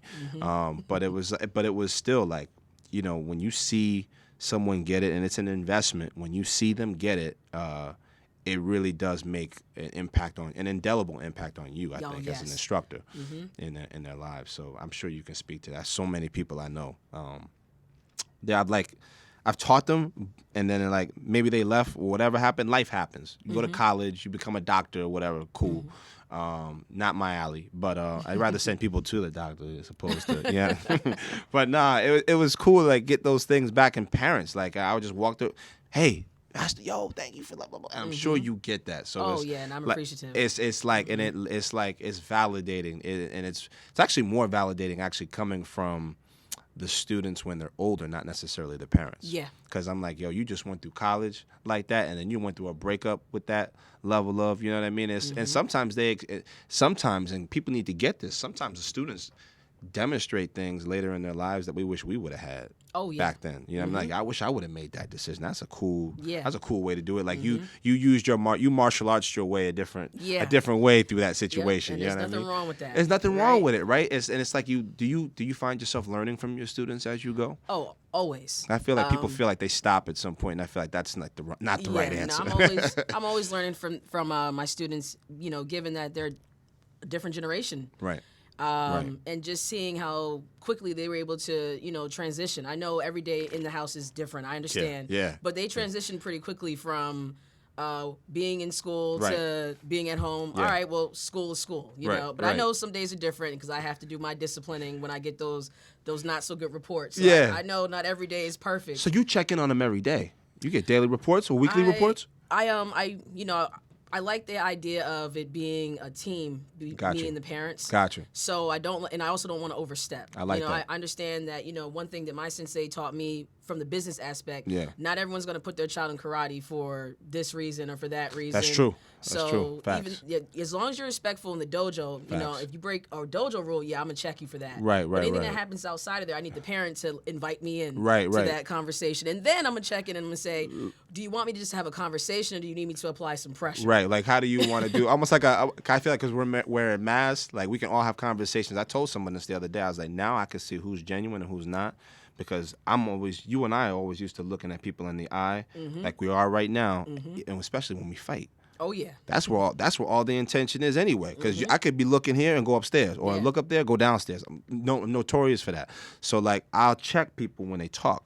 You know what I mean? Like if they're making eye contact with me, if they look away and then just look at me once, I'm like, all right, so I know not to be here. You're not confident. Or eye contact says so much. It does. It says so much. And some kids come to you not being able to, and then in 6 months or a year, they're able to straighten up and look you in the eye, kind of uncomfortably sometimes. Yeah. I'm like, yo, we can break eye contact now, dog. Yeah. Do I have a pimple on my face or something? Yo, you tell me, before I get up out of here. So you do a weekly, like a weekly sort of check-in, I guess, with your students, like, hey, how was your day, or yada yada. And I will say this is something that my mom also had to make me more aware of. Don't forget that each student has their own story. That's right. So let's say if I do get that not so good report, I'm trying not to say bad report, but right. a not so good report. Find out more about what happened leading up to that. Gotcha. But if repeat offenders, all right. Now we're just something. I call them habitual line steppers. That's what I call them. From the Chappelle Show. Yeah. So, but that sat with me. I'm like, okay, yeah, you're right. I do need to find out. Okay, what happened? And then anyone having the feeling like they have a voice, like they can actually express, right? Their emotions. Right. Maybe just.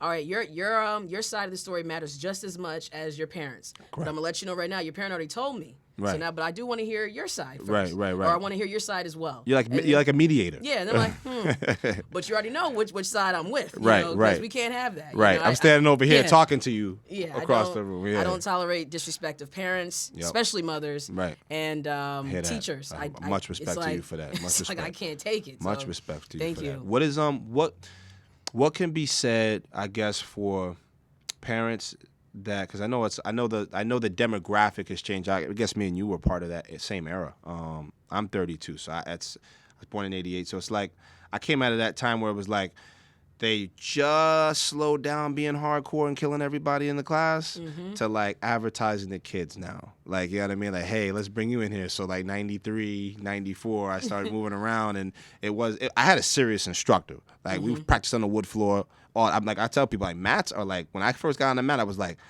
wow. It felt like being in a bed. It's way different. Yeah, it was like, wow, this is great. And it's great for your feet. It's great for your joints long term. I didn't know that. But all good stuff. But I feel like a lot of parents bring their children to a school, not to necessarily learn respect, but to like install it. And I tell them that can't happen. I can't install that for you. You have to do that. Some things you have to do from home. It's obviously there's like your unique situations or circumstances or whatever, your outliers, but where you just have a job ahead of you, because the person's the way they are. At least in the beginning, I've seen miracles. I've worked miracles. I feel like what was that movie with the guy, the poltergeist? What that was a movie I'm talking about, the ghost movie where she was possessed and he came out, The Exorcist. Okay. I feel like I pulled out some of the bad stuff. I'm like let me just. Yeah. I feel like that's kind of what we do. We take that energy, manipulate it in our own way. Yeah. Plug in obviously all of what we know in enough doses for each person. But I feel like bringing them to the school for that reason, to install something, is wrong. I can build on top of what you character development. Right. So talk about how you do that, particularly with your students in your school, and your philosophy toward that. Well, one, I think it's very important to lead by example. I teach the importance of appearance. So the uniform is their responsibility. Even when I'm talking about punctuality, I even make it clear, I know no one in here can drive themselves. But what are you doing to help your parent get out the door? Correct. Yo, are you sitting by the door ready? Right. I do have a couple families with more than one child. If one child's a lot, I understand. Yes. So then when I have those families of 3 kids, I'm like, well, what did you do to help? Right. You know what? You might be the reason. Anything could happen. I understand that. But once you arrive, you better act like you know that you're late. Right. You're just coming, well, best believe now you got to answer to that. It's like, what's the punishment for being late to Master Karrin's class? What's the punishment, yo? For team practice, it's 50 burpees. Oh, 50 burpees. All at once? Yes. So you get them done? Yeah. Oh, so this is like Coach Carter. But that's for my team. I got you. In the dojo, it's probably going to be push-ups, but it all depends on, right. your energy once you come in. Like, Understood. are you just, Understood. well, I see classes going on already, Right. but I'm just going to take my time. Now I'm done with you. It's Are you acting like this imperative that you're here a couple of seconds before I start to really get upset? You better rush. Let's go. This is urgent. Yes, that's important. Appearance, I have them all lined up, and, I'm checking uniforms. I'm checking belts, the belt, teaching responsibility. I don't want to hear my mom forgot my belt, or I think my grandmother left it in her house. Nope, that's your belt. And I explain that to the parent when they first, I understand that, you're probably going to be responsible for washing this uniform, but if they come with a uniform that's dirty, wrinkled, I'm questioning them. Right. They have to answer to me, not you. Right, it's not on you. It's not, I'm not breaking the fourth wall and subliminally throwing shots at you. You know what I'm saying? I had to do some damage control like that too. I'm like, I'm not talking to you, but I'm talking to them. Yep. And they'll take the information home to you. You know what I mean? Yeah. So appearance, and just the way we train. I bring a lot of how I was trained as a child in the dojo. I bring a lot of that militant style, that strictness, that sense of harass brought into the dojo. I come with that. Master Bruce Jones was probably the most technical instructor I've had as far as kata goes, so I bring a lot of that so energy. Important, isn't it? Yeah. So important. And I love kata. I was a fighter. I didn't like sparring, but that's what I was good at. Gotcha. But kata became, kata's forever. So wait, hold on, back up. You didn't like fighting, but you were good at it. Yeah, I was good at it. Yo, but that's so crazy. Yeah, I didn't like it. I still don't like it. But that's crazy because so many people, I think, are so they get so comfortable being comfortable. Mm-hmm. I like being uncomfortable. Yeah. I love it. I live for that. I'm like, if I'm not learning something, like, we're wasting time. Mm-hmm. I'm wasting time. I need to be learning something. What's the next challenge? What's the next what's the next thing to do? Who's the next challenge? Who's the next guy that's gonna, put me in my place? I tell people I'm always looking for that. Mm-hmm. I seek that. I want to be taught that what I'm doing isn't effective for that particular instance. Yep. So I think that's interesting. You said you were so good at it, but you didn't like it, and you still don't. For me, I think what took away for me with sparring, I guess more so in the black community, is like that's what we pride ourselves more on. The fight. And there's almost like being a kata person is like at tournaments is like if you're not fighting, you're soft. Like I've never understood that. Like kata takes a lot more Everything. Yeah, a lot more training, a lot more mental. Everything's in check, and there's always something to improve. Absolutely. For me, point sparring, I can only speak on point sparring. Not, like the full continuous. blown, What I do the continuous version of that. Yeah. But point sparring, it's like, okay, that's more sport. You're right. good at it, but someone's gonna beat you. So then what happens after someone beats you? Right, because you can't kick it and then turn your back and put your hand up in the sky and walk away, because it's like, boop, like, you're gonna get chipped up. So I was a good point spar, but Gotcha. I wasn't. That was never my thing, but my sensei made it my thing. It's like, oh, you don't like that? Well, that's what we do here. Fight night, I'll be that one hiding in the back, pretending like I'm looking for my gear. Like, Karrin. Yep. And then, all right, Karrin, your turn. All right. But so then I became that fighter. I was like, well, I don't want to get hit. So I became really fast. Right. My legs were really, really fast. And point. Point. Right. So I was like, I got good at point. And off the lead side too, right? Like like a jab, the pumping side. Like that's what you need to win. Like, that was it. That's what you need to win. Like, it's about how fast you can do that kick, and then if you could change it at the last second to the turning kick. Yep. You know what I mean? So that was that's how I teach this from the side. But that's so cool that we mirror each other in that. I feel like there's similarity. Also, I wanted to talk about, and I know we're getting close on time. There's so much to cover, but I also wanted to talk to you about the overlap between Taekwondo and Karate, because there are a lot of people that always ask me. They still ask me, like yesterday, what's the difference between Taekwondo and Karate? And I'm like, I could tell you there's a list of things that make sense to you, and there's a list of things that make sense to me. So there's like obviously where they emanate from. This originated in Taekwondo being from Korea, Karate being from Japan. I go through that sort of general list and hit off. But what do you think are some of the biggest differences you see between Taekwondo and Karate, if you can point any out? Well, I guess there's more of a focus on the uses of our hands in karate, which translates into empty hand. Way of empty hand. Right, there are kicks in traditional karate. That's what I'm saying. Like me coming up under the mixed martial arts style I came up under, we know all of these kicks that you're talking about, and that's why you can even say from your lead. Right. That's more of it's a language we speak. Yeah. But a traditional fighter is going to actually square up. Right. A traditional karate practitioner is going to square up this way, and they're just going to sit and wait for that reverse punch. Yep. And they know how to chamber it back and all that. Right. So for me, I see a lot of similarities with the kicking aspect of it. Right. The katas look very different to me. Talk about that. It's the katas seem a lot more fast paced. I mean, the kicks, I noticed in Taekwondo, there may be like front kicks that are like posing almost. Like you can actually see like, it's like what are you doing? You can see that. And karate, most of the kicks are going to be snap kicks. There are thrust kicks, but usually in Shotokan kata, the kicks are going to be kyagi, like a snap kick. Right, it's like, all right, you can see someone just got blown away with that. Right. The block blew up after you threw that kick. Yeah. And then I can say there is, just basing it around kata. Right. Looks, from what I see from the katas that I've seen Taekwondo, there is form, that's what kata is, form. But as far as stances go, karate, there's a huge emphasis on weight distribution, and that's what you're judged on when you perform kata at tournaments. Your stances, as well as your execution of the techniques. Right. I notice in Taekwondo, it's like everyone, you keep moving. It's like more active, but then you'll get the pose kick, very, very high. It looks like everyone in Taekwondo is like required to have a split. That's what it looks like. Not me. But yeah, I think, definitely just going back to the foundation, that's definitely different. I am definitely strong, militant, and I'm a drill sergeant with stances. Gotcha. As they get older, I'm explaining now this is how you would, where should your weight be during your technique while it's being executed. But as a child, just sit in that stance, let those legs get stronger. Correct. So I think that's another difference I see between the two, because I've been inside of a Taekwondo dojo. Gotcha. So it's only what I've seen either at tournaments, like the kids, when they, it's an open tournament where everyone can be there, or YouTube. I feel like it's so. I feel like both styles really are very commercialized in this country. Yes, they are. Because the Taekwondo you're describing is the complete opposite Taekwondo of what I do. I'm totally on the traditional end of my teacher, Grandmaster S.J. Kim, was like the student of the founder of our art form.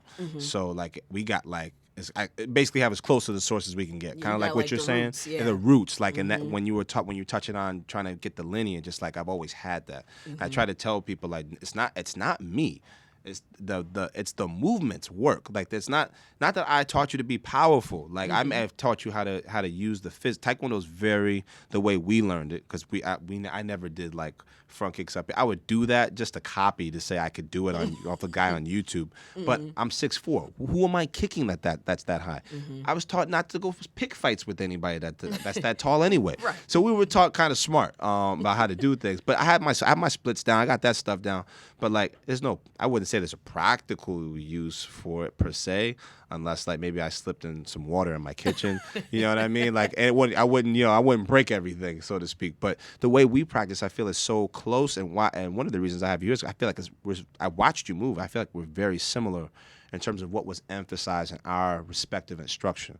I feel like the patterns are really where we shine, like and how we do them. We practice the more traditional forms. Yes. We're going up and down. I think karate, if you correct me if I'm wrong, I think karate is a little more linear. There's not necessarily a lift of the body or release from the knees and then the drop, the accelerated drop. The goal is to stay the same. The same, almost like a low ceiling, so to speak. Yep. So I feel like that's kind of one of the things I see too. But if you were to, I guess if someone were to get in a fight, what do you think would be the most effective martial art they would use? And try to take your own bias out of it.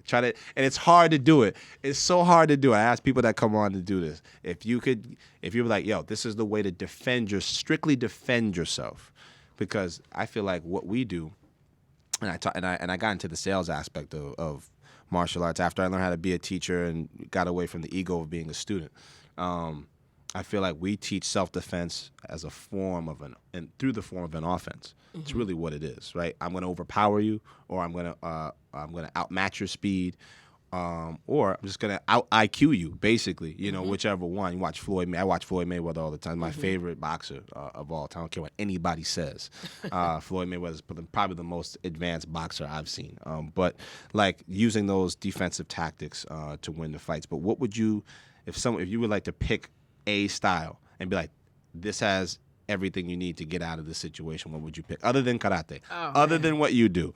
I had to throw that niche in there and make it hard for you. Oh, man.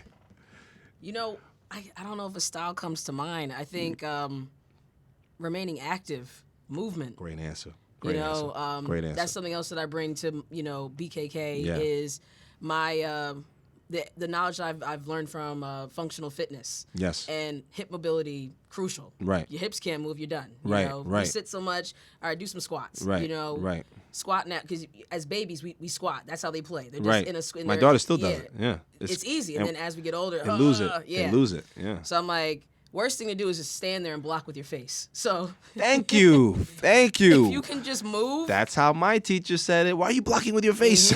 Right, like right. So I'm like, I don't know, man. I'm not trying to dodge the question, but that's the first thing that comes to mind is just remaining active. That's a unique answer. I didn't expect that answer from you. If you remain active, you can move, and if you have to run, you can run. Right. But Gotcha. if you haven't ran since high school, right. What if the day comes you got to run? You got to bounce. You got to bounce. Yeah. I hear you on that. But I got to think about that. When I probably DM you later. Hit me. DM me later. I was thinking about that. I'm only saying that because I took jiu-jitsu for about a year. Brazilian jiu-jitsu, and in the city, and it was my last two guests were actually my instructors from that school for that year. I got real comfortable and I got complicit with and complacent, I guess, with where I was at. I got my 5th degree black belt almost 4 years ago. My teaching, I feel like, is like the best it's ever been, just because I understand more. But I spend all day up there thinking about it.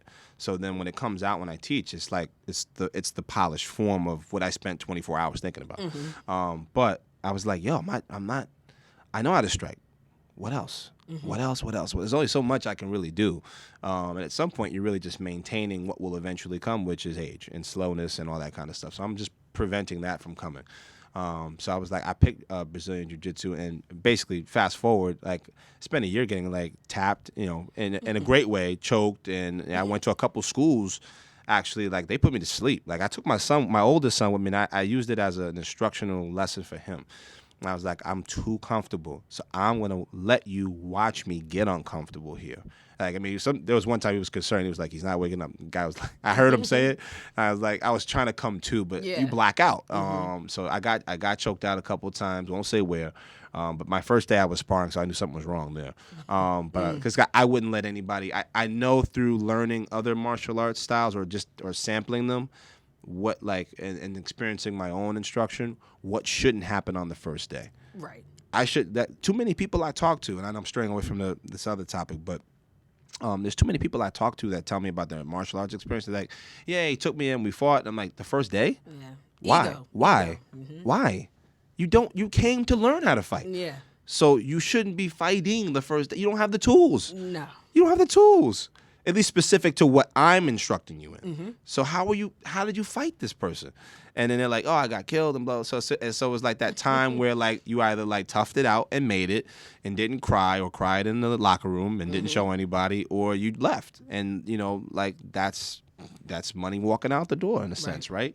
So I didn't understand that mentality. I guess just based off of how I learned, because I was encouraged to come back, not through getting injured. And I did get hit and got a black eye. My dad only had ice for me when I left the class. He was like, did you have your hands up?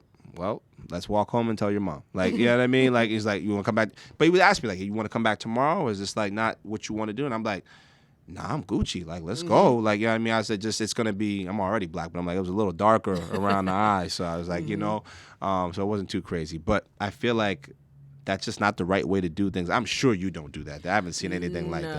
No, I've seen the exact opposite, as a matter of fact. And I think that's what a lot of people see now, how much kids enjoy training at BKK or enjoy karate. Because even during quarantine, they're like, a lot of them are creating their own katas. They're obsessing over YouTube. That's cool to do, too. Yeah. It is cool. So it's great to see. So I embrace that. And their love for karate, I'm like, okay, you love that part of it. Let's build on that. I allow them to express who they are as individuals through their own creative katas that they want to show me. That's what's up. They can always feel like they can talk to me, so they're not. I can't say they're fearful of me, so they have an utmost respect for me. Right. But they also know my expectations. Right. But they also know I'm a human being who cares about them. Right. Each and every I'm one just of them. a fuller skeleton of you with a bigger brain. That's why I tell my kids. That's what an adult is with more bills. If that's what you want, we could switch, dog. I'm like, I could do the school for 6 hours. You know what I mean? You'll get here soon enough. Exactly. I was like, it's inevitable. Don't rush. But you also notably, and really on a different note, you helped rehab one of my friends, James Sherrill. Oh. Who I went to high school with, and we haven't talked in a long time. I mean, I see him in passing, so I would say he's a friend because he was friendly to me. He was always a good guy, but I saw you rehab him after his accident without putting too much of his business out there. But that was phenomenal to see. That was an amazing. Can you describe that process of like how all that came to be and where he's at now from where he was? Yeah, James, we also went to high school together. Yeah. I'm a little bit older than you guys. Yeah. Now I know. Yeah. I'm a couple years I figured older. that would let you know where I was at. Yeah. But pretty much we worked together at the YMCA summer camp. That's years ago. Right. And then this accident happens. Yeah. And once he's back home after spending almost a year, I think, or so in the hospital, he reaches out to me. He's like, can you train me? Can you train my legs? Because he was like, pretty much he couldn't walk. Yeah. So I'm thinking, I've never done anything like this before, right? That uncomfortable moment, but I'm not running. So I didn't know what I was going to walk into. I didn't know, how he was going to look, how was he the same person? Right. Nothing, but I'm like, he asked for my help. I know I can do it. So walked to the door. I used to train him at his house. Right. And we would just start with just him sitting down and kicking. Right. At his own pace. Right. And even like doing 5 at a time. That was, all right, he needs like a break, you know? And we did that consistently. Also, me and James, our birthdays are close. Nice. So we also have the same like work ethic. Yeah. Very routine based. Gotcha. So he never had to, wonder if she was gonna fall off. Like, okay, you want to help me now, but now I'm that better. Horoscopic energy, so to speak. Yep. Gotcha. I got you. Beautiful. Team Virgo. That's it. There you go, Libra. But so yeah, we that process, and then once I saw he was getting his strength, let's stand up. Right. Now let's try turning. Let's try this, and then pretty much we haven't stopped since my first day of entering his home. Now he trains at the dojo. I think I posted another video of his progress of him sitting in the chair. Yes. And now he's doing spin kicks. Standing up. Yep. He's moving. And he was completely paralyzed from the waist down, wasn't he? Yep. And did the doctors tell him he wasn't going to be able to walk again? That was the diagnosis or pre-diagnosis that more than likely he won't be able to walk again, speak. Wow. And he still doesn't have full movements, you know, full control, I guess. Yeah. But he's not that's not a limitation for him. And the days that it may amazing. be, but I'm like, well, we have to adjust. Let's find a different way. That's because amazing. That might be the side that someone wants to attack. Right. You know, so but he's open. You know, he's very very inspiring, you know, to see all of what he went through or what he's going through, how quickly his life changed. Yeah.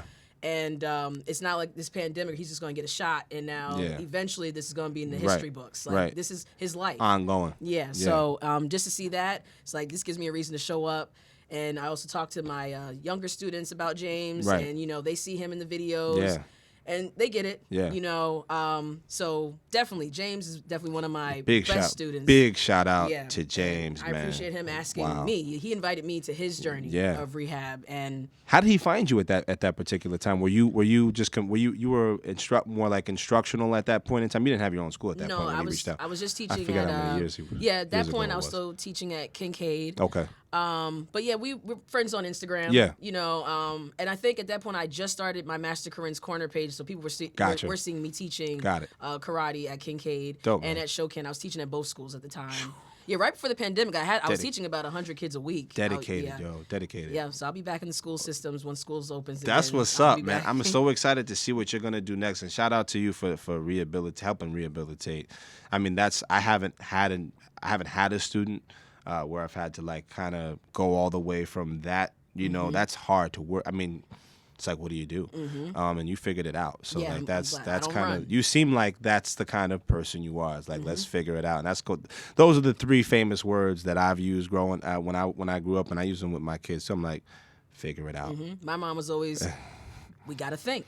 I feel like your mom, and I know it's Women's History Month, and I want to toss that stuff into. I feel like your mom, before you've said everything in this conversation, which has been wonderful context for me. I've learned a lot, but I feel like your mom instilled a lot of that in you. Oh, yeah. And then you took it to the school and applied it in karate, if I'm correct. Oh, yeah. Not being presumptuous. Okay. My upbringing, definitely, my mother has a strong influence on how I teach, how I carry myself as an adult, inside, outside, how I train the kids. Beautiful. Even down to fitness. Like you said, your mother was the one that you saw. The athlete. My mom still to this day. Like, she's on her bike. That's what's up. She's doing her yoga, you know, so I've always seen her active. So, beautiful. And, her teachings, you know. It does make a difference. It's not just a sales point to say like, yo, if you're being active, like, you know, if the family, you know, you have those like, you know, those memes where it's like, the family that kicks together stays together. No, like, you guys will actually be better. Like, working out changes the brain. I try to tell people that it releases that the dopamine or whatever, all that stuff that I won't say because I don't want scientists to come after me, like my sister, and be like, you got the wrong acid or, you know,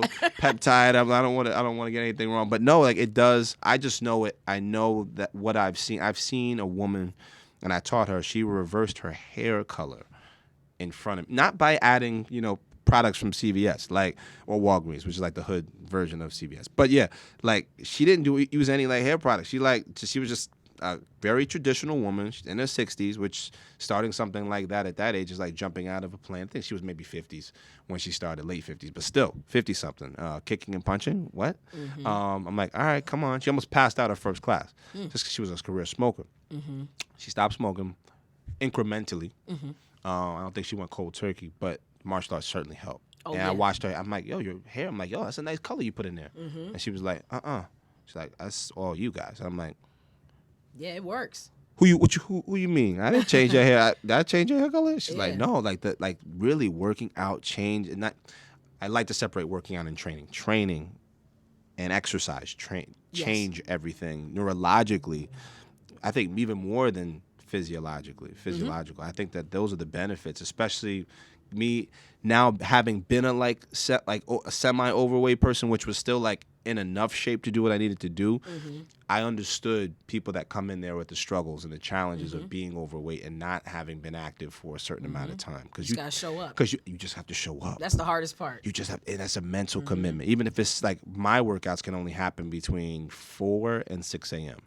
That's the only time, because otherwise I just got to go straight through because I'm committed to being a father. Like, that's my job. Like, whatever I need to do for me needs to take place before they wake up, and then I got to be on full access to them throughout the day. That's my job. I can't contribute to that statistic of black father not around, but my father wasn't around. But the person who stepped in obviously showed me how to do that. But, you know, I ain't taking them to his house, you know what I mean, 24/7. They all on me. He's just dropping me off sometimes, like, all right, man, do what you got to do. And, it falls, at the end of the day, it all falls on you. Yeah. Everything falls on you, and it's the internal, again, going back to that internal dialogue that you have within yourself. I don't know if you've seen David Goggins. He's a yes, yeah. I was gonna say, if you don't let me pull it out now, because we will be here for the next hour and a half. Yeah, he is great. But I was listening to something with him where he was listening to music, and it was just one of those videos, and he has a very unique way of getting you to hate what you love, and I love, and it pulls you further and further out of your comfort zone, which is perfect. And I was looking at one last night late. My daughter's asleep next to me, and it was he was doing pull-ups with these with a towel on either side and a big chain on him. I'm like, all right, cool, I could do that. But he's got the music on in the background. I'm like, so what's the message? Right? You automatically what is he gonna say? And he's like, yeah, everybody here needs music to get active and get going, and just to get here. And he's like, I don't. He's like, what do you say when there's no external circumstance? That's what martial arts, because doing all the competitions and tournaments, I tell people there's a difference between the tournament fighters and the people that can do it in a bar or on the street by their vehicle or whatever. There's a big difference, because I know a lot of tournament cats cannot apply the self-defense outside of that. What happened? The pandemic took that away. It took it all away. Yeah. I said, right now you only see, not that I'm happy that anyone's business closed, but I'm happy to see that the authentic people seem to be the ones that are still open. The people that really can contribute value in the martial arts, because there's a certain level of, I think me and you are both at a level where both of us are 50-degree black belts. So it's cool that we can kind of almost have our nose up a little bit, we can examine, just start to examine, okay, I don't think I have a real voice, but per se, I don't want to be the voice either. I just want to be remembered for, participating in people's lives as much as I could positively, in whatever way, shape, or form that is. If it's through this or being a dad, there's all roles I play. Just I'm not in a uniform all day, but it is when I put on my uniform. That's when I book. Even if I'm tired, that's me. Yes. I tell people when I may wear other hats and do this job and do that, but when I put that uniform on, you get 1,000% of my potential in you. I put it forward. I see you doing it over there. I'm sure you feel the same way. I won't speak for you, but that's my favorite part of the day. Always teaching. I love doing that, and it's not just lucrative. It's really fulfilling to be able to leave. So I know I've gotten text messages. I'm sure you get the text messages too from people. They leave you stuff in your email, however they communicate with you. And it's like, yo, thank you for helping me today. Yep. I sent my aunt something this morning. I didn't know she was going through something. I just sent something from Bruce Lee, and I was like, it's just a quote. And she was like, yo, you really helped me get through today. I'm like, damn. Did I know? It's like martial arts keeps you in tune with energies from people. And you just know when it's time to check in on somebody. Yeah, I go through not just go through the phone with the iPhone. It's kind of cool. You get to see the list of everybody. I'm like, if you're further to the bottom, I haven't checked on you in a minute, so we're not necessarily close. But sometimes those are bills or appointments. But the people in the first 30, I'm like, let me go through these first guys. How you doing? Pick it, and then they're like, yo, thanks for checking on me. And it's like, I feel like our martial arts practice, the way you and I seem to have the mutual understanding of, is how the impact of our martial arts is really in what we imbue in people when they're not in front of us. What they're doing with their parents, what they're doing with their job, what they're doing to advance themselves. I tell people, okay, do your 9 to 5 and then do something else. What's 9 to 5 want to do for you? I don't know anybody that got ahead by doing 9 to 5. Yeah. You know what I mean? Unless they corporate. You gotta be hustling. Even if you're studying for the next position in the corporate role, you should be doing something when you get out. Something better. A next level, and I feel like that's kind of where martial arts comes in as one of those things. I could just recommend to everybody. A parent asked me a long time ago, what am I gonna get out of it? And I was like, in 3 months, you won't see much. I just kept it real. I keep everything real. I'm like, you are not going to see anything in 3 months unless they hyper-focus. And if they do hyper-focus, I'm concerned about them staying long-term. Right. Because then I've seen kids burn out. I burnt out. I took a year off. So, when I was moving from Brooklyn to here, to Jersey. So I took that year off just because I didn't trust anyone with my training. I wanted Master Kim. If it's not him, You know what I mean? I know you feel that way too. If it's not him, I ain't doing it. Like, I'm not kicking for you. I don't care what belt you got. I'm not kicking for you. But I feel like that's kind of the benefit of the martial arts is, and you touched on this really eloquently, like the family aspect, the feel of it. My students can hit me. Some of them hit me right now while we on this podcast. Like, hey, what's up?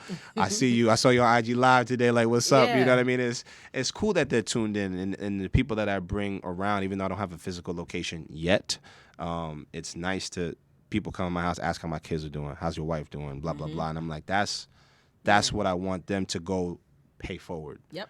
To the next connection. person. The connection point. So their experience will also determine how they're going to give back to the world. Right. And I tell people that's what you need to find. And even if you're just here to train in the beginning, like I say, martial arts is like really for everybody in the beginning. Then it's for less people after a couple months. Yeah, the circle gets smaller and smaller. Less people after a couple months. Less people after a year or two. And then you really, like me in my class, I think this is the same with you. You don't have anyone that at your rank right now. You're not like part of a class. You're like when you go test, you test solo dolo. I was, I have my line that I came up with. Your lineage. As we, And are you one of one at this point? At this point, yeah, it's just me. Yo, for real, it seems like that. Like it's like I was talking to a friend about you today when I was at my my morning job. And I was like, yo, I'm so excited. Now it was probably kind of weird to like get this random martial arts guy with a page that's like, yo, Master Karrin, meet me over here and do a podcast. And you're like, you live close by? I've never met you. But I kept tagging you all week, and I was just hoping. I was like, yo, this is going to be a legit experience because like I want to learn from you. I know people that they practice martial arts, let's say. They practice martial arts, but they're not martial artists. I'm like, you have to go outside of what you do. Learn from other people. Learn from other styles. That may be a way that she blocks that we haven't seen before. Yes. And a way that this person punches that I haven't seen before. A way that they use the guy that was doing Hawaiian Jiu-Jitsu was like the start of your skipping side kick is the start of my sweep, my double leg sweep. I'm like, oh. And that changed my brain, like literally how I thought about applying everything. Like there's so many ways to multi-purpose. And have you found, I guess in the COVID times that we're in, it seems like there's light at the end of the tunnel, but I sure hope so. Yeah, it seems like that. Have you been able to use like martial arts your way through all of this, like develop different business strategies and plans and whatnot? Because it does force you to think, right, a little differently, I would imagine. Definitely. I mean, even down to continuing virtual learning, despite being able to reopen the dojo. Yeah. I knew that was something I had to keep going. Yeah. And I sort of had to become more of a TV personality, It is funny, right? Yeah, on Zoom and whatnot. Because yeah. I was realizing, we could act like we're in the dojo, but it's still different. Right. And now I'm on a screen, Right. They hear my voice is coming into their home, so they know they hear Master Karrin's voice. Right. But what's stopping them from just ending the meeting? Right. So keeping that level of engagement had just went up even further because now I can say, all right, give me push-ups, but all you got to do is cover up, your camera. I mean, none of my students have done that, so I'm grateful. That's what's up, yo. Keeping them engaged. And you also have a lot of black students too. Yes. That's the most amount. I say this, it's the most amount of black students I've seen in one spot. Yes. Other than Shaquille's Warriors, who like rest in peace to Kevin Thompson. But that's the most amount of black students I've seen. Yes, currently we are predominantly black. Yeah. Of course, we are inclusive, open of to course. all ages and races. But yes, if they can't tell that by this conversation, I mean, come on. We are, but we are strong, and that's another thing I drive home. Is black excellence. As a black person in America, and given these times that these kids are also able to witness, and they're being exposed to. Majority of my population is black boys. Right. And after watching the Netflix series Coach Snoop, and he said something, he was just like, it is not, I'm a black woman. Yes. Really, I grew up as a black girl. Strong black woman. Right? Black girls rock. That's right. But there's opportunities for girls to get on a right path, if they utilize those resources, if their parents do, or however they come up. But he said something like, we don't ever know the story of what happens to a black boy to a man. Either we find out they're successful or they're incarcerated. That's powerful. So I'm like, there is a lot of in between there. What happens with the development of black boys? That's where you come in. Yeah, so that's what I'm like. Well, that's where we come in. I'm not leaving myself. That's where you come in. Yeah, so they became my focus. I mean, I have, and shockingly over the summer, the school with the amount of girls has like doubled. Yep. But I don't see it like that because I'm a girl in martial arts. So it's not like, oh yeah, I have girls. It's like I just see students, you know. Exactly. And lucky for them, they're not the only girl in class. I was always the only girl in class. That's interesting. For majority of my training, I've always been the only. Certainly girl. the minority, I would find, like females in general, just the minority. But I always preferred to teach girls. See, and I like going for the boys. I told the boys, I'm like, yo, you guys just aren't bringing your brains today. Like, in a combined class, I'd be like, I would tell them, like, yo, I want to make a girl class. I would look off the mat at the parents. I'd be like, I want to make a girl class. Just girls. Because the girls would be sitting there, they'd be like, boom. The boys would be like, finger in the nose, look around, something in the toenail. Hey, mom. I'm like, yo, like, get back to it. And then females were just sitting there like, why are you... Okay. Yeah, they're ready. They're ready. They are ready. So that's interesting. Those perspectives that we both share. The boys, I like the boys. Like, you know, the energy and the chaos. I love that. I love that because I bring that. I'm a whirlwind. But the girls, I feel like, calm me down some, where they become more of my technical. They access more of my technical aspect of teaching because I can't sit there and like sound like a bear because I already look like one. And you can just get straight to the point. Right, exactly. I was like, boom, we're gonna do this, we're gonna do that, and they're like, okay. Even when they become older, like the women I've taught, you know. So, and I did a post this week. I'm like, I go through my phone, which has served really to. I mean, all these pictures that I put up on my Instagram are from my phone. All these points in time in my life were like individual moments from some aspect, even if they were the same day, from my phone, and a lot of them were with females that left really like indelible impressions. I mean, my mom being, of course, an athlete, has play basketball. She has a twin sister, but it's like just they were dominant. Like they didn't come from that time where they thought that boys were better. Like my mom knows, like, yo, you're not gonna be better than no girl either. So you're gonna be, you know what I mean. So she is still a little bit of that too. But I feel like those attitudes come from our parents, and it's not something you can install with martial arts. It's something you can build on. Yes. Again, repeating that to people who are listening. If you're trying to get into martial arts, it's something we have to build on. It's not something that we can necessarily install for you. But we do show up every day. I see you show up every day. I'm always available. I carry my uniform with me to work, so it's like literally. I always keep one in the trunk. There you go. I'm sure if I check it, I'm gonna check it when we get off this podcast. I'm gonna check it. Nah, but I believe you. But yo, we actually went overtime. I want shout out to your school again. Tell people where they can find you, what you're doing, where you're located. All that stuff, just so they can tap in and find you when they need you. Okay, the karate school, Budo Karate and Fitness, is located in East Orange, New Jersey, at 171 Dodge Street. We are close to Wassesing Park. That's where we hold our classes during the summertime. But right now we're doing in-person as well as classes on Zoom. And if you caught me on Instagram, you see I also do house visits. Yes. Very strong. Very strong. Yes, very good. That's tremendous. This has been such a pleasure, yo. Like, I haven't really gone over too long with people. I went over with you. I just so much I was trying to cram in with you. But thank you so much for coming. It's been a real pleasure to meet you. For you. I have something for you, too, yo. I got something for you, too. I brought you a little something, whatever I got left. Oh, this is the original.